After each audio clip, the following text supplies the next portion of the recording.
Welcome back to the VHS Vault. I'm VHS Jace, the man Jason Roy Gaston, I am and here. Hello.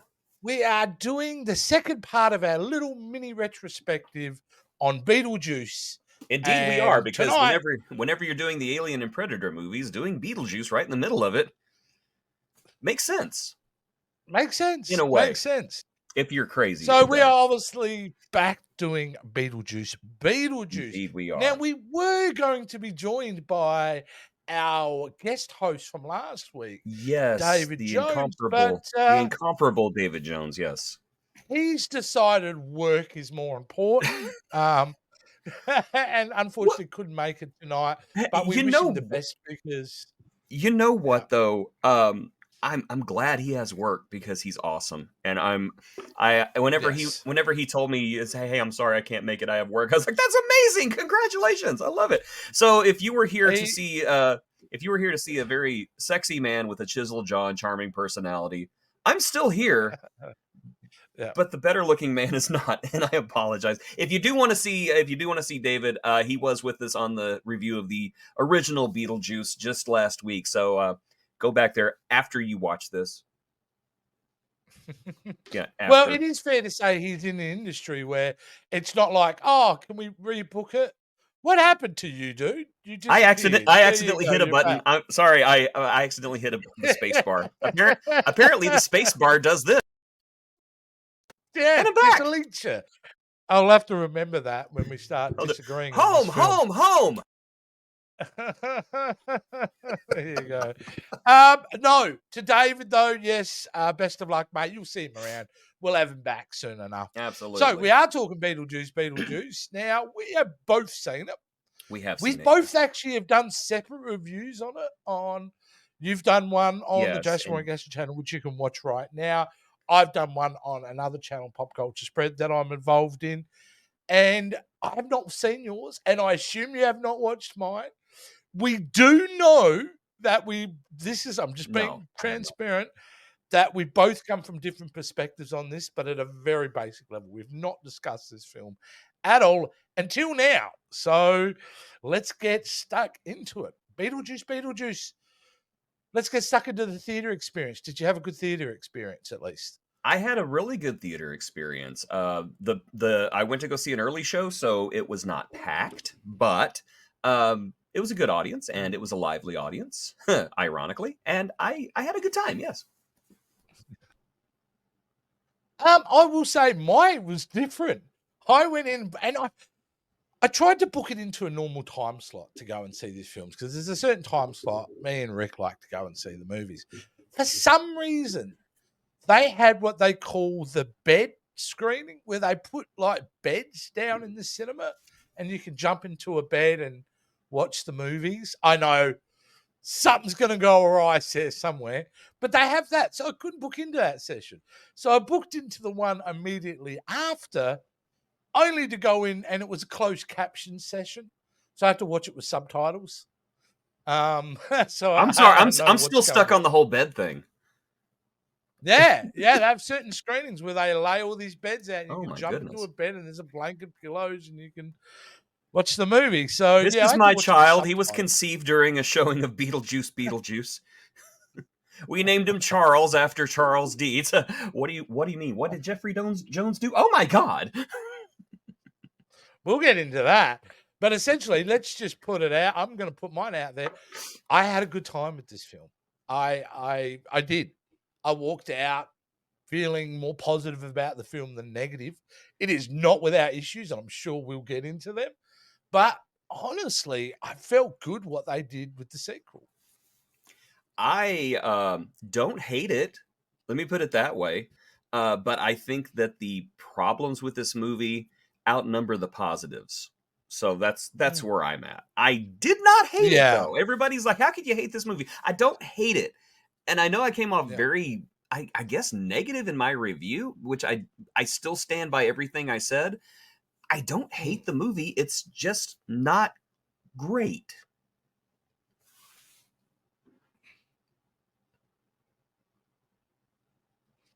We'll get into that. And you know what? I wouldn't be surprised if we agree upon some of the reasons why it's not great. But I'll tell you what was great. Bar Justin Theroux, who was a little bit. Usually, I love Justin Theroux, and I think he's hilarious, and he does have some kind of good moments here. The cast was pretty well on fire. Michael Keaton didn't miss a beat as Beetlejuice in my book, and in fact, it was. I was concerned going in, would he just look like an old man with Beetlejuice makeup? But no, he had all the bigger energy, delivery of lines just as good as he did back in '88, far as I'm concerned. Um, Standout characters for me.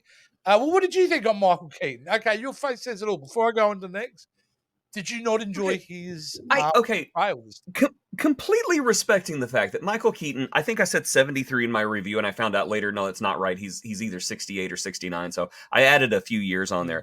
there. First of all, for his age, he looks great. I'm not gonna do it, but you cannot deny that this is a lower energy performance. And again, it's expected because he is in his late 60s. He's not going to Mm. do the same level of energy he did back in the 80s. But I think watching the original with the new one back to back, it's very apparent that this is a lower energy, slightly more reserved Beetlejuice. And I don't know. You just can't deny that. And again, I feel like kind of a jerk for bringing it up. But Yeah, yeah, it's I there. didn't It's see it there. like that. I did not see it like that. I thought he did quite well. I suppose, I did go into this with extremely low expectation. By the time I went into this film with extremely low expectation, and I did expect less physicality from him and a bit of because you're in that age range where your reflexes are just not as quick anymore, so you can't do some of the things that he was doing. I was shockingly surprised how much energy he did have. In fact, I think the other thing is with this, I suppose one of the things is, and which is a bit odd, but I really appreciate it. There's no fanfare about him returning in this film. It's just basically a shot where he's got back to and the camera turns around and he's just in the middle of the movie and away we go. But I did appreciate it. I would think that he wasn't the big standout character in this. In a Beetlejuice movie, he wasn't my favorite character. But he was still great. My favorite character, it was actually who I just loved every second of, was Catherine O'Hara returning. Oh, she was so She's over the getting top. on age, Yeah. but as Delilah, isn't it? Yeah, she's Delilah. She's wonderful. Delia. And Delia. Her name is Delia. Delilah. Old Delia with that appropriately. Delia with Delia, it now. Yeah, I thought she was absolutely fantastic. Jenny Ortega, who I'm not a massive fan. I haven't watched Wednesday, so I didn't know what all the fuss was about. She slid right into that universe very well, I thought. Well, it's great to see her expand her range by playing yet another chronically depressed young woman with parental issues who wears black all the time and hates everybody. Okay, all right, okay. Well, I haven't seen Wednesday, so I don't have that about her. No, I have seen her before in a movie. It's not that from the Maxine trilogy. Was it Pearl that she was in, or the first one? I have not seen those, so I could not tell you. Yeah, those horror films. But look, all the performers having William Dafoe, this will be one of my beefs. Is kind of like a pointless character, but funny in a way. It was great. Monica Bellucci, I'm all over the place here, but let's just get it. Monica Bellucci, what was her purpose in this movie? She Except had none. being a cameo from the Corpse Bride. There was no point to her character. It almost seemed disrespectful in a couple of places, because really all she did was walk around the afterlife, grabbing random people and saying, "Where is Beetlejuice?" And then goes and then she did it twice. again. And that's it. And poor Bob. Bob deserved better. Bob Justice was one of the highlights. # Justice for Bob. That's what I want to see. Beetlejuice. The Revenge of Bob. She was set up to be the big bad, and she turned out to be the big buh. There was nothing there, and it sucks because you can tell Monica Bellucci was having a great time playing Dolores. She was having a fantastic time doing this. And if you watch this movie expecting a confrontation between Beetlejuice and Dolores, you got nothing. She literally just shows up And then now she's gone. And She's a minor function in that scene to get them to the song and to get Winona Ryder to marry him and all yeah, that kind and of thing. So it is, it was yeah. unneeded. And I think that's something about this movie that bugs me the most is so many of these plot threads that they literally threw in the air weren't No. even needed. And the ones that I thought You were actually pretty interesting, the Yep. movie decided they weren't needed and they got rid of them. And I was just like, I was into this and now it's over and now we got this. Why? Come Yeah. on, guys. I like that chaotic element of things just happening and not completing themselves. I think the stuff that they focused on annoyed me the most was the relationship between the young boy and Lydia. Okay, that Like, because to me, you were talking about things being telegraphed. The moment she hit her head on the tree, everybody knew what the hell was going on. So it felt like I was waiting for him to do the inevitable betrayal, which he does, you know. Um, yeah, that was a relationship I wasn't kind of really into. It could have the relationship I like the most is the mother and the daughter. It's Winona Ryder and Catherine O'Hara dealing with their stuff. That was interesting. And then when you throw Jenny Ortega into that kind of dynamic, the film, from my perspective, would have been stronger if that was really the main focus. Yeah. Um, I have to jump in. I actually liked the bit with Jeremy and Astrid, the ghost boy. I knew the second we met him, and I knew the second that he had a handbook. I was like, oh, he's dead. He's a ghost. yeah, Yeah, can't see his parents yeah, because they're ghosts too. And I knew yeah, something yeah. was up the entire time. Now, don't get me wrong. I think that it could have been handled better. And I think it could have Mm, been handled better if it had been the main plot of the entire movie. Like they come back mm, to Winter River and Astrid falls for this boy. Turns out you find this out in the first 20 minutes. He's actually dead and he tricks her into coming to the yeah. afterlife with her. And Lydia, with nowhere else to go and having seen knowing Beetlejuice is lurking, calls on him for help. There we go. Now we kick off the entire plot. We don't need Dolores. We don't need William Dafoe. Mm. I'm sorry, Willem. I love you, but we didn't need you in this movie. It could have been it could have been a more efficient use of character and plot and not quite been all over the place, which I know Tim Burton is kind of chaotic, but he's always had a control over the chaos. I felt like he did not have control of the chaos this time around, and I feel like the chaos got away from him. I there is so much that's interesting about Tim Burton with this film. Is number one, I feel it's him unleashed a little bit. I Yes. feel like it's studio picture after studio picture. It's also impossible not to see parallels between Lydia and Tim Burton. Yep. This goth kind of nerd who's now growing up and is dealing with the fact they even took a swing at Disney in this film. Like, it's clear he has got some post-traumatic stress disorder from his time at Disney. So that Um, would that make Disney Beetlejuice? Oh Probably, my in a gosh. way, it would. It would. Um, yeah. Okay, the thing that shocked me the most, and I thought about this a lot, and I thought there's no way you could have handled this any other way, just because of the character and the subject matter, is Jeffrey Jones's character. It was a question. How do you deal with it? Because it's not like any other movie where you can go, we've killed him off. This movie deals with the afterlife. So it's not like you can use that as an excuse. And how they handled the character when they knew they had to handle it entertained me, no doubt. I love the little stop animation sequence of what happened to him. And I love the fact that he's walking around corpse with his neck cut out, with his neck being bitten out. It's brilliant. I went bravo. They did the best that they could with that character. You don't agree? Yeah, I didn't like. I liked the stop motion bit, but I think having him walk Mm, around with his head and most of his upper torso missing to yeah. me was weird. And I don't mean that in a good way. I mean it was just weird. And it Oh no, to me, I was in. especially when they tried to make it like an emotional center in some cases because it just didn't work. It didn't work at Well, at all. the end, And the emotional yeah, center that was that yeah. didn't work. I don't know. To me, having the blood like squirt out all over the place all the time, it seemed like they were trying too hard to get an audience reaction. Yeah. Now, don't get me wrong. No, Do not get me wrong.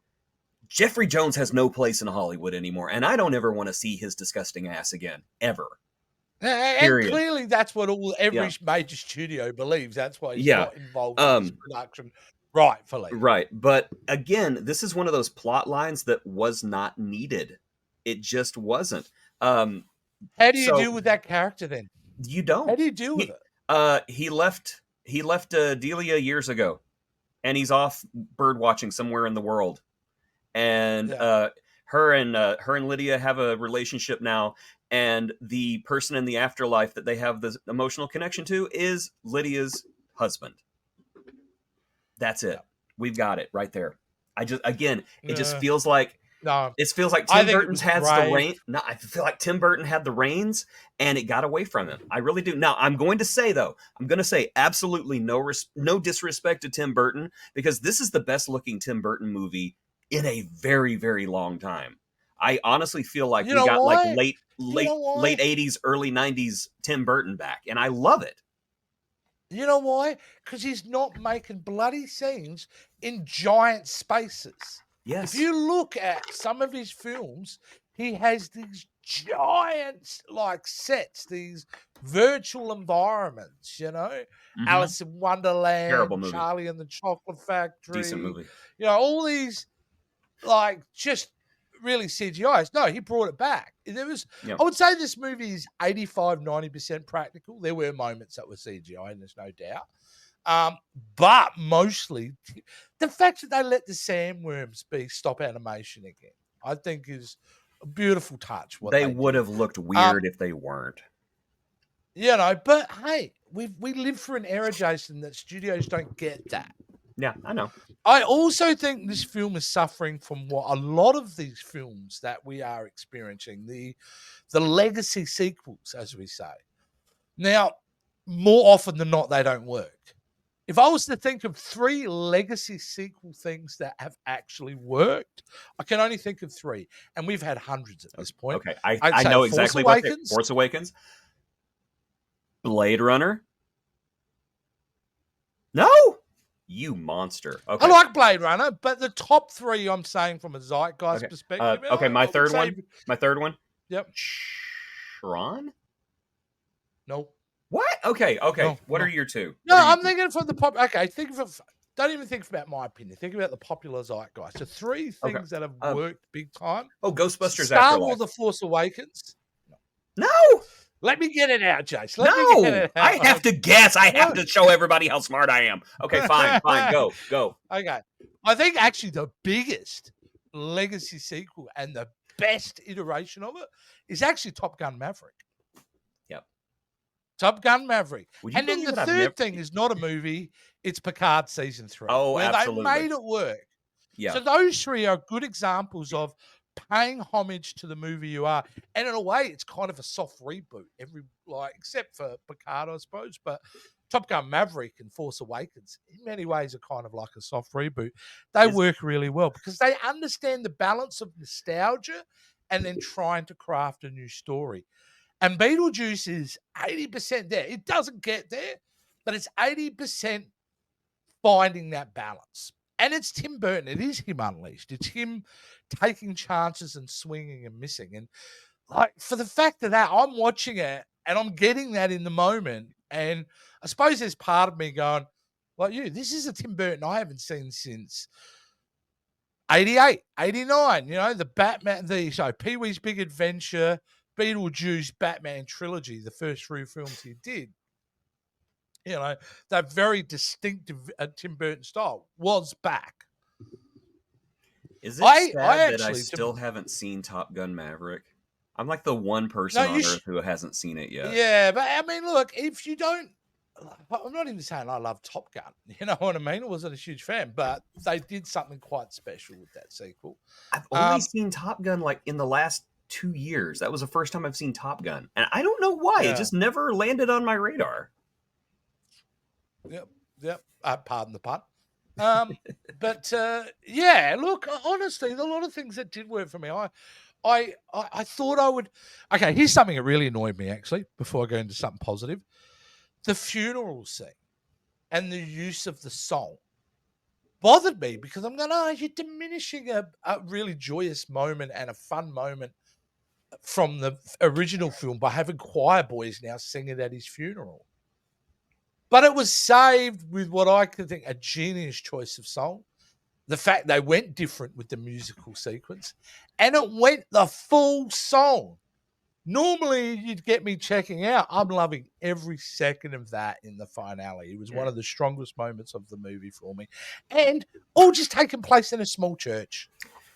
I didn't like the cake in the rain sequence. I did think it went on too long. But to get back to what you said about Deo being used, or the banana song being used at the funeral, when the great character actor Glenn Shaddix, who played Otho in the original, passed away, guess what was played at his funeral? But they're not. That's a real funeral in a real reality moment. We're talking about a film, and you're referencing, and you're attaching yourself something to a previous film. To kind of help you tell the first. I don't know. I just found it diminished the first one. I thought it was. I don't think it works well. I thought it was kind of sweet because to me it was. To me, I saw it as a shout out to Glenn Shaddix. I didn't really see it as oh, look at the nostalgia, because you could disguise it at that, but that's how I took it. On also, you could say it was a real funeral for Jeffrey Jones' career. How did you feel about the throwaway line in dealing with Alec Baldwin and Gina Davis's lack of involvement of the film? I didn't mind it because there are really only 2 references in that entire film about them. Yeah. And one in the opening sequence where they go to the house and you see them outside the border of the house, little models. And then the throwaway line of, we found a loophole and got them to pass through. Yep. There was no place for them in the film anyway, I reckon. I think it was the right choice not to include them. In a movie full of subplots, as we've established, Well, because they would have aged anyway. They've aged. Yeah, you could give them like ghost makeup. I think that would have. No. But Alec Baldwin wasn't exactly available during this entire thing because he had other things happening. Little Western. Yeah, there was a little incident, and he was not able to take part. And I know Gina Davis said that if Alec Baldwin wasn't in it, she didn't want to be in it. So it was one of those things. It was a decision that had to be made. Completely. And if they mentioned it, people would say, "Well, yeah, that's just a throwaway line for nostalgia." And if they didn't mention it, well, what happened to the Maitlands? Why didn't they do that? So somebody's going to get mad either way. I didn't. You have the Maitlands in the film. You have to change the script. Yeah, it does by default become a focus of the film. And they were smart. I think it was the right choice to actually just do it that way. Mention it, move on with the movie, or not even go back to Winter Hills. Yeah, you didn't even have to go there. I'm just saying. I'm just saying. You didn't. I didn't mind the have connection to go with back. the house because that was his dream. Was that house? Yeah. So I kind of understand why they went back there. I tell you what I really liked the timing of it, set in Halloween. Yeah, I mean, that's good. That's good. Halloween. That was cool, and it made kind of sense. It works. What I'm really baffled about is the fact that I feel like at the end of this movie, hey, I enjoyed it, I had a good time. It's not going to hit any top list of the year, that's for sure. But, I can live with it. It's set up for a sequel that we're being told we're never going to get. I thought Burton said that he was considering making one. No, he come out recently this week, dude, and said nah, I'm going to be 100 by the time that will happen. Oh, he said the same thing about doing Beetlejuice 2 a few years ago. It's never going to happen. Yeah. And he's like, oh, look, I got money. The fact of the matter is it's doing quite well. It had a budget of $100 million. I don't know where it is in this film. This is one of these films where you go, it's got to be in all the special effects. Maybe these stop motion artists are expensive now. It's for Michael Keaton's Ben Gay and massages on the. It's got to be. Hurting so bad. Oh my god! If you'd said to me what was the budget of this film, I would have said $60-70 million. Mm-hmm. Me too. $100 million kind of surprises me, but in these days, that's kind of cheap. That's kind of cheap these days. Well, we are nearly a week, 5 days after the release of it, and currently it's sitting at 153 million. So I think they it's did gonna good. make its money back. It's Yeah, gonna be kind of profitable. just a But it smidge. does also raise a bigger question. The future of legacy sequels. Because this is a film where we're now getting into territory where they're not great, they're middling. And you can fall either side of the fence, which we both have. I've enjoyed it. I'm okay with some of the stuff. You're like, nah, like, F you, that's not good enough. Do better. I said no such thing. I did say do better, but I did not say F you, except to Jeffrey Jones. So it's an interesting thing where I think the industry needs to move away from it. I Like, agree. honestly, this could have been a streaming movie. I agree, unless there is full confidence in the story. Now, I will admit I'm looking forward to Tron Ares, even though I despise Jared Leto so much. And I got a piece of Jared Oh, Leto news today that I is thought going you to were going make to you say angry. Legacy then. No, I I thought love you were going to Tron say the Legacy. movie because I'm like, are you kidding me? That has got the single love that greatest guy. film Love that guy. soundtracks of all time. No, I It's love gorgeous Tron music. Legacy. I just despise Jared Leto. And I've got some Jared Leto news that's going to make you seethingly angry. Okay, well, can I just say Jared Leto has probably the best agents in the world. He must have a deal with the devil. Because do you want to He know? must have. Do you want to know what part he is apparently been offered? Yes, I do. I do, and thankfully he is not taking it. Oh God, please no. Don't take No, it, yeah, Jared. he's not. Don't take. He's You not. took He's not Tron interested. from me. Don't take Masters of the Universe away from me. No, he will not be Skeletor. He will not be Skeletor. Good. I hadn't heard that yet, so now I can breathe a sigh of relief. No, that's complete kind of rumor. It's like the other rumor about who was getting cast in a Sarah in a big role. Oh my gosh, Baron Cohen. What is Borat? What's his name? Sacha Baron Cohen. Yeah. Yeah, but that's a different thing. That's where I wish that was true. I wish that was true too. Could you imagine? Hi, it's me, Skeletor. That's a Nas. Yeah.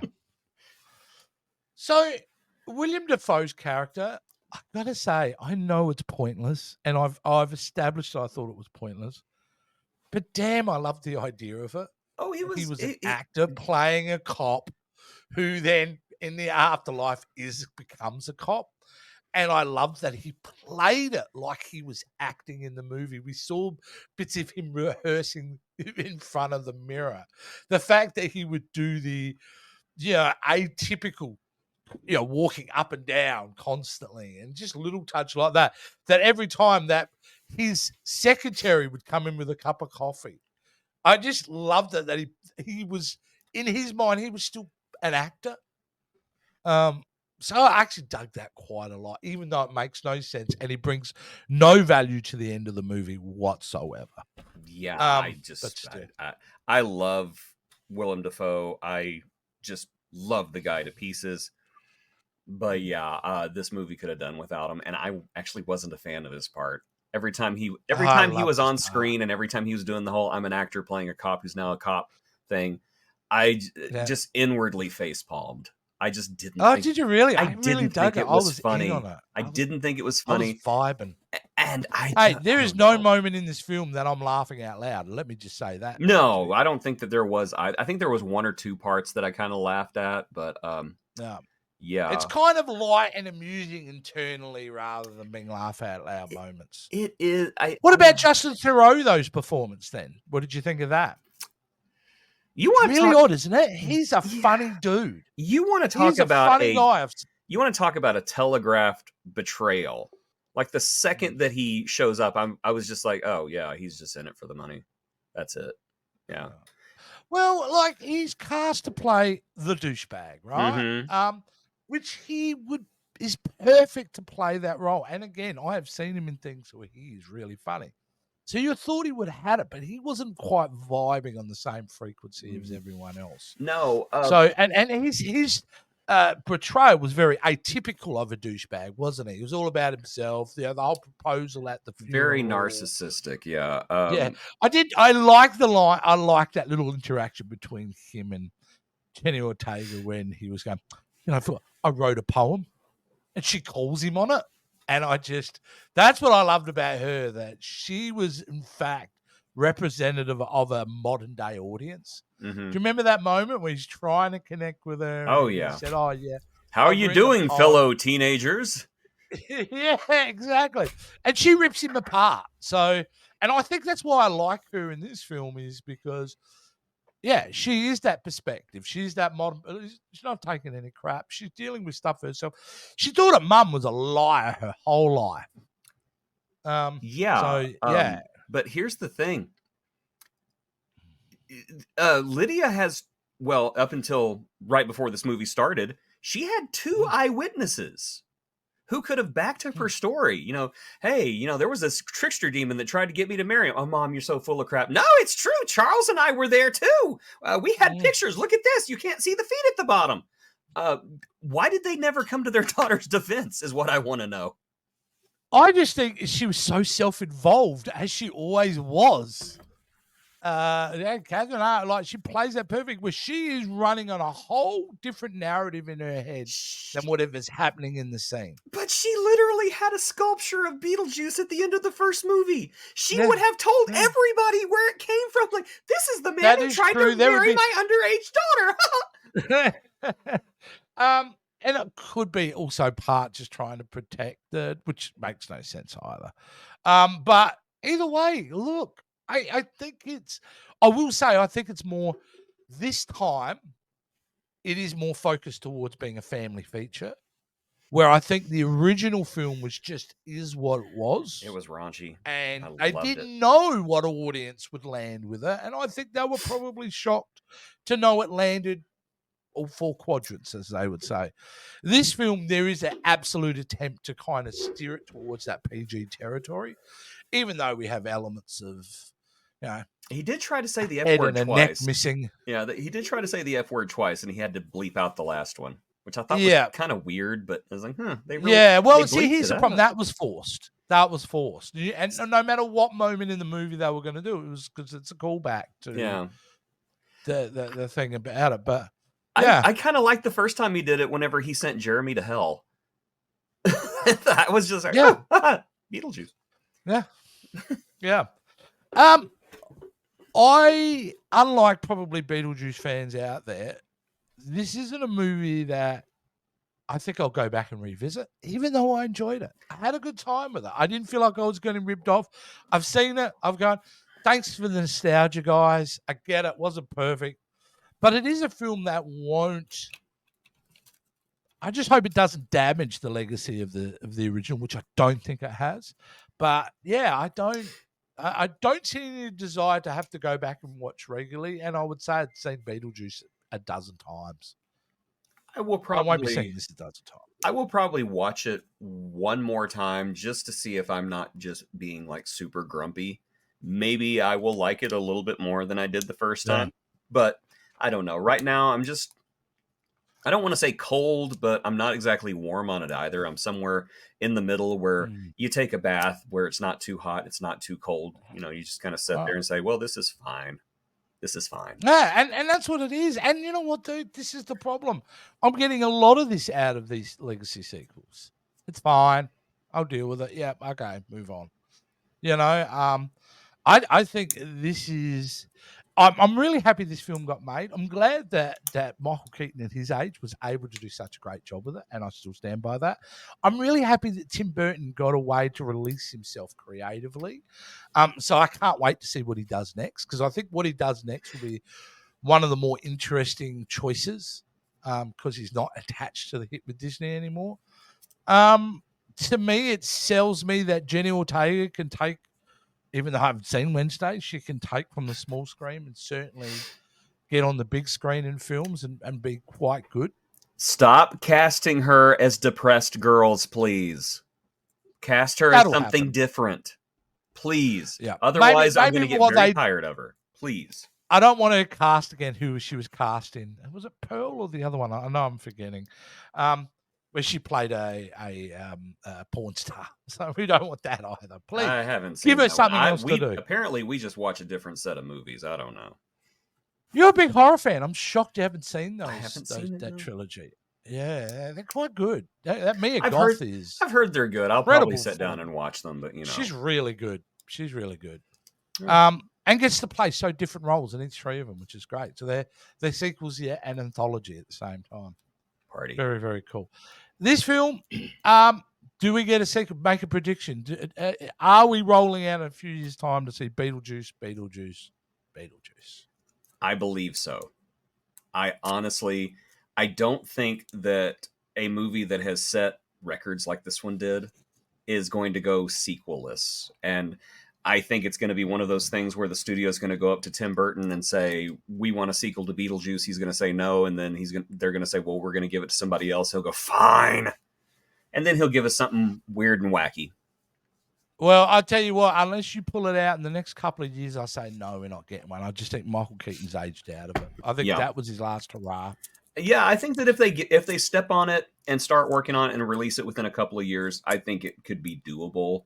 And besides that, and it just needs to end with the final defeat of Beetlejuice, where he's just gone forever, or where he shows up again. And incidentally, that whole dream sequence was just weird. It was weird and it was uncomfortable to watch, and I didn't like it. His dream sequence, the one where Astrid meets a boy at Frankenstein's castle, and then she has a baby, and it's like the baby is Beetlejuice. I was just like, what? I love the baby. What the is baby's this? great. No, it was not great. It was weird. It was just weird. I love the baby. It was weird. It was uncomfortable. Yeah, it's super weird and no eyelids, and I just thought it was great. I didn't like it. Hey, I will say just before we go, I also did enjoy the scene of seeing the origin of Beetlejuice. I didn't ask for it, but the fact that we get to see him, pickpocketing dead corpses. I think that is probably the most Beetlejuicy that the movie got. We got some good scenes there. I really liked the fact that he just randomly gave all that exposition in Spanish. I thought that was great. I love the way it was shot. It was just funny. That's just it. It was funny and it was weird, and it had that Tim Burton gothic absurdism. Well, it is perfect Tim Burton. I would say that scene is perfect Tim Burton. It was live action Corpse Bride. Yeah. Which is weird that he would do that. That was the thing with her. She's a wonderful actress, but you literally just doing the Corpse Bride. Yeah. Although I did like when she was assembling, and the fact that was cool. Yes. She's stapling in a way to the music. Is kind of cool. I like that. And of course, let's not forget the great cameo by Danny DeVito. Absolutely. You can't say no to Danny DeVito. No. I would have liked there we go. Well, that's what we I would have liked to have seen Beetlejuice and the janitor in one scene together. Just, where they just kind of, they stop and they just look at each other. Just like that whole, go to hell, Batman, and keeps walking. Well, I got to say, I thought we would be so far apart in our views, but essentially what I've got from this, Jason, is we're fairly similar in our thought processes, though you have some things I don't agree with and vice versa. But essentially, our review of this, our polar, is kind of a good example of what this film is, and that is just meh. Meh, yeah. My meh is a little bit more meh-y than yours, but I think that is where we fall. See, I was getting ready to fight. Yeah, mine's more like meh, and yours more like meh. Meh. Yeah, I was ready to fight. I was ready to throw down. I'm really upset. Me too. I feel like the ending to this movie when Dolores just gets eaten by a sandworm, and that's it. That's it. Sorry. Yeah, that's what our review became. Oh well. What can you do? Well, you know what? We need to move on. We can't change what we've just said. We need to move on, and we need to get back to our Aliens and Predator retrospective, my friend. Right. What alien movie do we have next? We don't. We are starting the second half of this where we are kicking back into the 1987 John McTiernan, Arnold Schwarzenegger starring Predator. We're going back where it all began. So where does the Predator come from again? Because did we ever hear that? Where does the Predator come from? Oh, the home world. They're probably in a comic book. Who knows? Oh, you mean like space? So the Predator is an alien, and the alien is the Predator. So we never, Yes, that's right. whenever we get to And the Aliens Predator versus, isn't yeah, Jeffrey Jones in this and movie. when we get to Aliens versus Predator, we don't know which is which. The Predator could No, be the aliens. The we aliens don't. could be the Predator. Who knows? So- These are the questions I think And about when I'm everyone home out there alone and the power goes out. I know everyone out there is thinking, well, are they doing Aliens versus Predator now and then doing the sequel and then doing Predator? Because I'm a moron who decided to go, no, we'll do Aliens, we'll do Predator, and let's end this retrospective with Aliens versus Predator Because 2. you want to go out on a high note. You Definitely son not. of a... Definitely not. Ah, well, until then, how do they support us, Jace? How do they share the love? Ladies and gentlemen, if you would like to support this channel, and why wouldn't you, please visit the video description below to see how you can become a Patreon. You can also become a channel member by visiting the channel's main page. You can support us for as little as $5 a month, or more, if you wish. And all of that goes to supporting us and making sure that we can pump out more meaningless content, such as the wonderful VHS Vault, The Power of J Skull, Double XL Men, and all of the wonderful programming that you see here on the Jason Roy Gaston YouTube channel. So please support us and help us. Help us, help you, help us bring you more dumb garbage on YouTube. We've got to find a movie. I was really thought we would be fighting in this. We would be like really going. So we've got to find a movie that we so polar opposite. Because I feel let down now. I was getting all G'd up. I think I have one. Have you ever seen American Werewolf in London?